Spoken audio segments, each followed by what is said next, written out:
Okey, Assalamualaikum guys. Waalaikumsalam. Saya Edi. Saya banyak. Okey, sekarang ni saya berada di atas tester untuk SAS.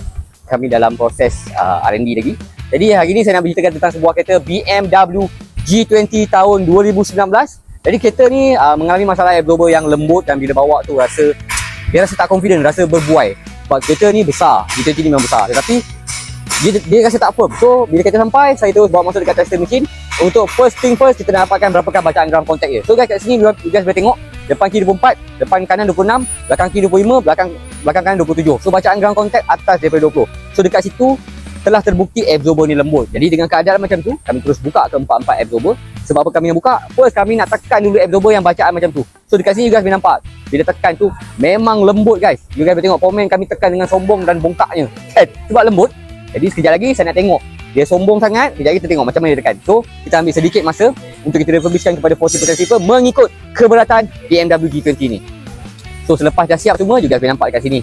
Bila nak sebelum pasang kami akan tekan dulu. Kat sini barulah hilang bongkak dia. Baru dia tahu langit tu tinggi rendah, nak tekan absorber 40% saver ni keras ke lembut kan.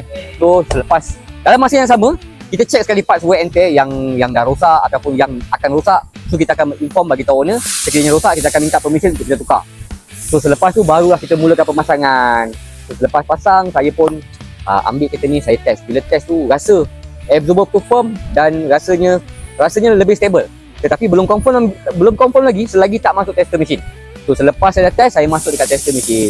So dekat sini you guys boleh nampak tester mesin ni depan kiri 14, depan kanan 14, belakang kiri 16 dan belakang kanan 18. So bacaannya di bawah 20, sebab itu kereta ni stable. Cerita untuk BMW G20 yang menggunakan normal absorber bukan elektronik. Tetapi kalau elektronik pun tak ada masalah. So bagi guys kat luar sana yang nak tahu lebih details macam mana proses kami buat, senang saja. You guys kena like, follow dan share video ni. Kemudian you guys kena masuk dekat link bio saya ataupun dekat depan skrin ni ada nombor yang tertera. You guys boleh roger saya, kita settlekan. So insyaAllah kita akan jumpa lagi dalam video seterusnya. Yang paling penting guys, bekalkan original absorber. InsyaAllah jumpa lagi. Bye bye. Assalamualaikum.